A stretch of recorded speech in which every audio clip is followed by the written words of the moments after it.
आज मैं आप लोगों को घातांक के सूत्र को बताने वाला हूं, तो चलो शुरू करते हैं। घातांक का जो सूत्र है वो उपयोग कैसे करते हैं और ये सूत्र जो है रियल में कैसे बना होगा। जब मैं आप लोगों को घातांक से रिलेटेड प्रश्न बता रहा था तो ये सारे सूत्रों का मैंने उपयोग किया था, लेकिन मैंने बताया नहीं कि ये सूत्र कैसे उपयोग हुआ है। तो यहाँ पे मैं आपको ये बताने वाला हूँ कि घातांक के जो सूत्र है इसका उपयोग आप कैसे कर सकते हैं। तो पहला जो है यहाँ पे मैं बताने वाला हूँ, ये जो ए है इसे हम वास्तविक संख्या कहते हैं, वास्तविक संख्या। और इसके ऊपर जो घात लगता है उसे हम पूर्णांक संख्या कहते हैं, पूर्णांक संख्या।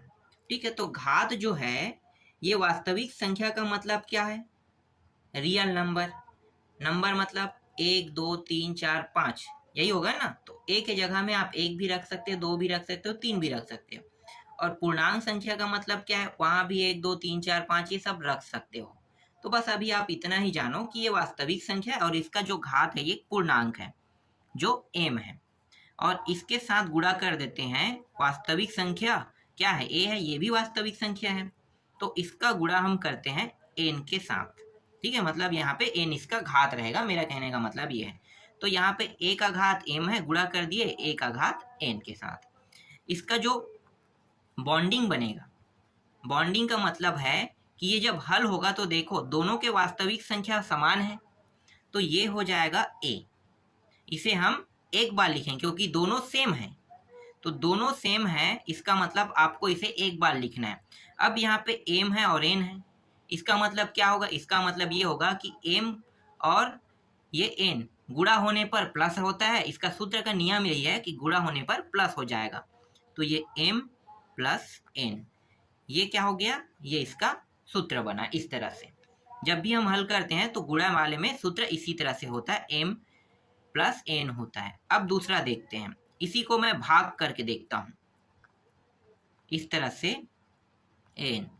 इसे और हम कैसे लिख सकते हैं? अगर हम चाहें तो इसे हम लिख सकते हैं ए एम, भाग का मतलब अपान, इस तरह से, और ए एन, इस प्रकार से भी इसे लिखा जाता है। तो ये और ये दोनों सेम है, अलग नहीं है, दोनों सेम है। अगर इस फॉर्म में भी रहेगा या इस फॉर्म में रहेगा तो इसका जो आंसर बनेगा वो क्या बनेगा? ए दोनों में है, देखो वास्तविक संख्या दोनों में है तो एक बार लिखना है आपको। और यहाँ पे एम है और ये नीचे में एन है, मतलब ये रहा माइनस में हो जाएगा। गुणा होने पर घात जुड़ता है और भाग होने पर घात घट जाता है। समझ में आ गया? चलो और देख लेते हैं भाई। तीसरा सूत्र देखो। देखो तीसरा सूत्र में क्या होता है कि कुछ मान कोष्टक के अंदर होता है, जैसे कि ए का घात एम, और एक मान इसमें बाहर में रहेगा। तो इसका क्या, इसको आप कैसे लिख सकते हो? इसको आप लिख सकते हो ए, और ये जो कोष्टक के बाहर है और कोष्टक के अंदर है, इसका मतलब ये गुणा में होगा। क्या होगा? गुणा। तो ये एम गुणित एन, इस तरह से हम इसे लिखते हैं, याद रखना ना।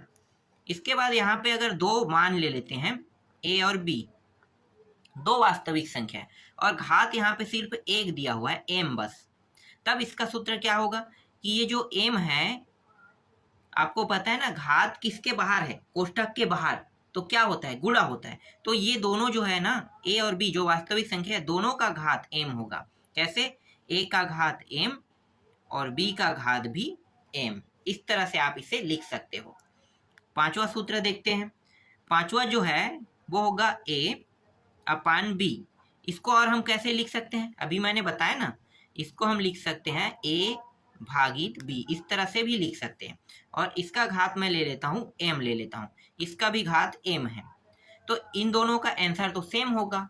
आप कैसे लिख सकते हैं इनको? तो देखो इसको आप लिख सकते हो ए का घात एम और बी का घात एम।